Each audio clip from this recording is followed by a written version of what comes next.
the camera seems to love that. And the camera conveys it to the audience. And it reminds the audience of what in them that is looking, of what in them that is listening, you know. So there's an empathy that comes with separation, you know. You don't feel separate. What's separate when you're watching a great actor on screen, you know? You're not separate, you're joined. You're connected. And I think that's what moves me when I was first going to cinema. There were actors that moved me, and I strove to be one of those kind of actors. So that's what I believe. I'm not saying that happens often. It happens sometimes. But when it happens, there's a feeling of joy, you know.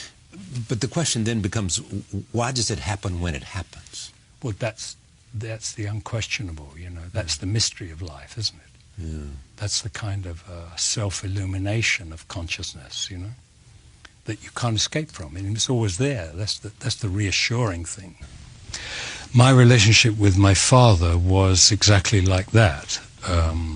My dad was in the Merchant Navy. In World War II, he was torpedoed 3 times. When the war finished, he came home, he was grey. And the grace, I think, had been kind of eroded from him. The grace? Yes, he had a natural grace. He was a very good-looking guy, and he was funny. And war took its toll. Yeah. And I think it took its toll on a lot of men of that generation, you know, because I think it sort of struck me it's rather unnatural for man to kill another man, you know, and whether you do it or whether you see it, it takes its toll on you. And it was so, there's a lot of boys who grew up without being hugged by their dad, without being touched by their dad. The film world is mourning the loss of legendary British actor Terence Stamp, who passed away at the age of 87. His death, which occurred on Sunday, was confirmed through an online death notice.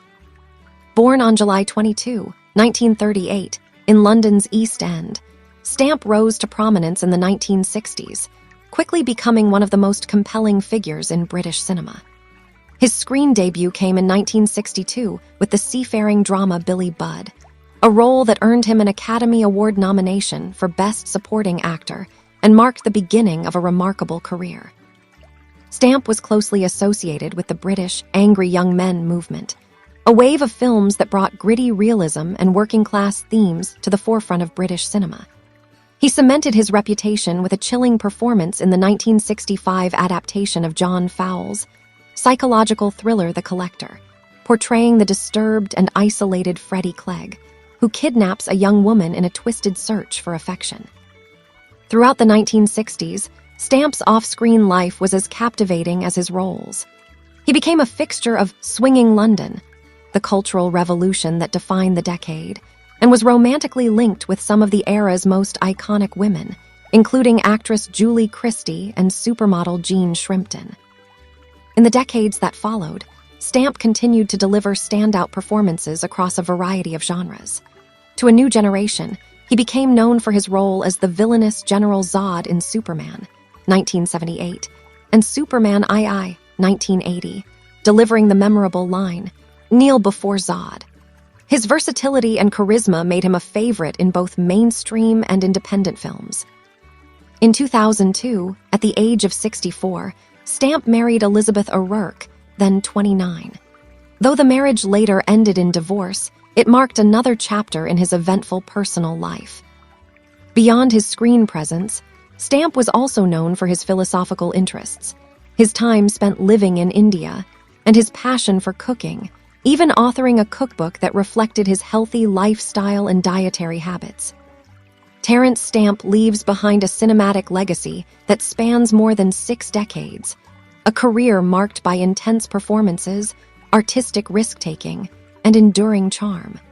He will be remembered not just as an actor, but as a cultural icon whose life mirrored the evolution of modern cinema itself.